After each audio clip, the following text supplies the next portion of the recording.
জলবায়ুর বিরূপ প্রভাবে বর্ষা মৌসুমে মেঘনা ও তেঁতুলিয়া নদীর অভয় আশ্রমে পাওয়া যাচ্ছে না কাঙ্ক্ষিত ইলিশ। নদী পাড়ের আড়তগুলোতে নেই চিরচেনা সেই হাঁকডাক। ফলে হতাশায় দিন কাটছে আড়তদার ও এনজিও থেকে ঋণ নেওয়া জেলেদের। এদিকে নদীতে ইলিশের সংকট দেখা দেয়, এর প্রভাব পড়েছে মাছের বাজারগুলোতে।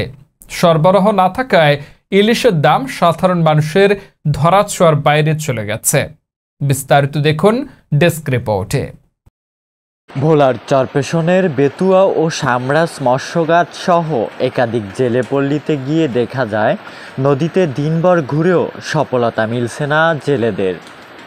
কোনো কোনো ট্রলারের সামান্য কিছু ইলিশ ধরা পড়লেও তা দিয়ে নৌকার জ্বালানির খরচও উঠছে না। ফলে সংসার চালাতে গিয়ে আবারও ঋণের জালে জড়াচ্ছেন বহু জেলে পরিবার। স্থানীয় এক জেলে বলেন, এই সময়টাতে নদীতে প্রচুর ইলিশ পাওয়া যেত। এখন যেটুকু পাই তা দিয়ে নৌকার মাঝি মাল্লা ভাড়াও হয় না, ধার করে চালাতে হচ্ছে সংসার। দুদিন পরে সাগরতে আইছি, এখনো যাইনি, জাল ফাল ছিঁড়ে আনছি, মাছ কম, এই জন্য যাওয়া হয়নি। আবার আল্লাহ যদি নেয় আর 7-8 দিন পরে যাবো। জাল ফল না তুলে যাইতে পারবো, মাছ কম, আর যে চাল ফল দেয় এটা আমরা খাই না। এটা আপনার দেয় তো বেশিরভাগ জেলের লেগে, হয়তো জেলেরা পাই না, কারা খায় কিনা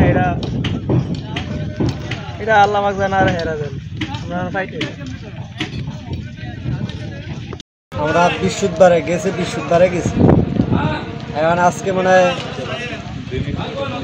হয় সোমবার, ঠিক আছে। এই আমরা বৃহস্পতিবারে দেয়া জাল মাল পাচ্ছি, সাগরও মাছ পাই। মাছ খেয়াও প্রতিকে 3 আলি 4 আলি এরম মাছ পাওয়া যাইত। তারপর আমরা এই খেয়াও বাইতাম, বাইটা দিয়ে মাছ পাই নাই, আমরা চলে আসি গাড়ি। আমাকে যে বাজার নিছি, এই বাজারে আমাকে মাছ বেচা আইছে, বাজারে শুতে 50,000 টাকা মাছ বেচা এই আমরা এখন বাড়িতে রওনা দিছি। বাতাস শুতে গেছে সিঙ্গেল, আমরা গাড়ায় 60,000 টাকা আর মাছ বেশি 50,000 টাকা। না যে কি উপায় করুন, পেটের খাটনি খাটতে হইব, ঠিক আছে। মাছ পাওক আর না পাওক যাইতে হইব, এটা তো হয়েছে মহাজনের নিয়ম, ঠিক আছে। এখন এই অবস্থায় আইলাম গাড়ো, আবার বাতাস কমলে আবার হিরা যাইতে হইব। নদীর কেজি আরও 3 দিন আগে 80,000 টাকার বাজার নিয়েছি, এতে মাছ বেশি 50,000 টাকা।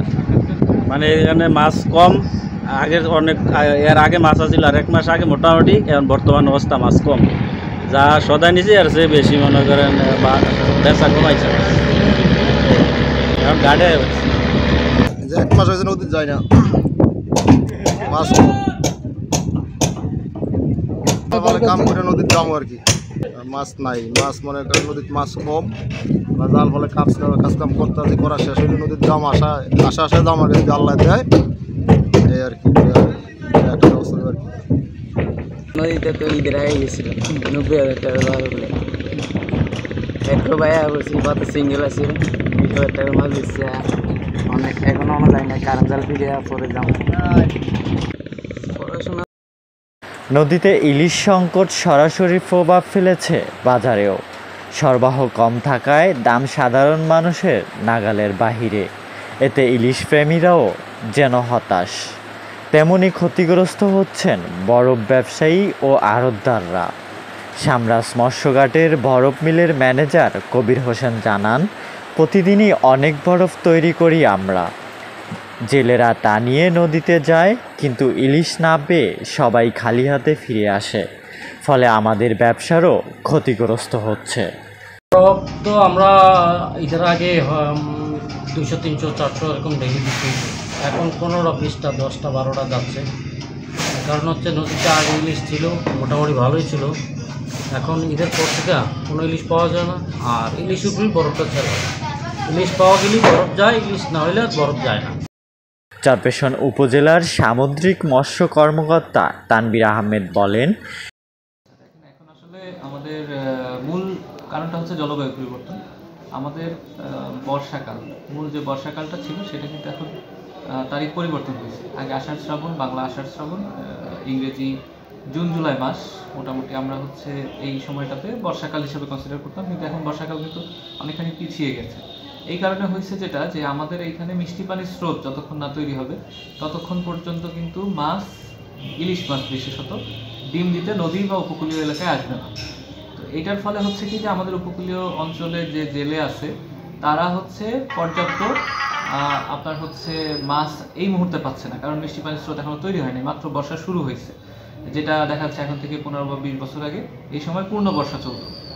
তো এটা একটা বড় কারণ। দ্বিতীয় কারণ হচ্ছে যে আমাদের এইখানে এখন ওভারফিশিং চলতেছে। আমাদের নদীতে বা সাগরে যে পরিমাণে মাছের অ্যাবান্ডেন্স আছে, মাছের যে পরিমাণে মজুদ আছে, এই মজুদের পরিমাণের থেকেও আমাদের বর্তমানে জেলের সংখ্যা বেশি হয়ে গেছে। আমাদের সরকারি তথ্য মতে আমাদের সাগরে এবং নদী মানে উপকূলীয় অঞ্চল এবং সাগরে প্রায় 58,000 যে মৎস্যজীবী নৌযান, 58,000 মৎস্যজীবী নৌযান আছে, কিন্তু আমাদের থাকা উচিত হচ্ছে 25,000-এর কাছাকাছি। তো এটা প্রায় দ্বিগুণেরও বেশি। তো এটার কারণে আসলে বর্তমানে অনেক বোটই হচ্ছে যাওয়ার পরে অপ্রতুল মাছ পাচ্ছে, যেটা তাদের অনেক ক্ষেত্রে আর্থিক ক্ষতির সম্মুখীন হচ্ছে। এইটা পরিবর্তন করতে হলে আসলে তাদের এই যে এক হচ্ছে তাদের যে সময়, এর আগে তারা যে সময়ে হচ্ছে করতো মাছ ধরতো, সেই সময়টা পরিবর্তন করতে হবে। এবং আমাদের বর্তমানে যেহেতু ওভারফিশিং চলতেছে, এই জন্য এই পরিমাণটা কমানোর জন্য আমরা অলরেডি উদ্যোগ নিয়েছি। আমরা আর্টিসানাল নৌযানের, আমাদের যে সামুদ্রিক নৌযান আছে তাদেরকে অনুমতিপত্র এর আওতায় আনতেছি। তারা অনুমতি ছাড়া এখন থেকে আর সাগরে যেতে পারবে না। এটা ধাপে ধাপে এই প্রক্রিয়া সম্পন্ন হবে। এছাড়াও আমরা কিন্তু জেলেদের সহায়তার জন্য আমরা হচ্ছে তাদেরকে এই নিষেধাজ্ঞাকালীন সময় সরকারিভাবে জাটকা নিষেধাজ্ঞার আওতায় প্রায় 40 কেজি করে প্রতি মাসে 4 মাসে 40 কেজি করে চাল তারা পেয়েছেন। এবং সামুদ্রিক মৎস্য নিষেধাজ্ঞা যখন 58 দিন চলছে, যেটা গত জুনের 11 তারিখে শেষ হয়েছে, তারা সেই সময় 56 কেজি করে চাল প্রত্যেক সমুদ্রগামী জেলে পেয়েছেন। এছাড়াও আমরা ওই সময়ে তাদেরকে বিভিন্ন ট্রেনিংয়ের আওতায় রেখেছিলাম, যার ফলে তারা এই আইন এবং বর্তমানে মৎস্যজীবীদের যে ধরনের সমস্যাগুলো আছে সেই সমস্যাগুলো থেকে উত্তরণের উপায় সম্পর্কে জানছে। এবং বিকল্প কর্মসংস্থানের জন্য আমরা কিন্তু মাঝে মধ্যে বিভিন্ন বিকল্প কর্মসংস্থানের জন্য উপকরণ, যেমন বৈধ জাল, গরু, এগুলো বিতরণ করেছি। এবং আমাদের বিভিন্ন মৎস্যজীবী সমিতি আছে, সেই সমিতির মাধ্যমে আমরা তাদেরকে বিভিন্ন সময় সহায়তা প্রদান করে থাকি। দর্শক, ভিডিওটি ভালো লাগলে লাইক, কমেন্ট ও শেয়ার করে CS News 24 এর সাথেই থাকুন। ধন্যবাদ।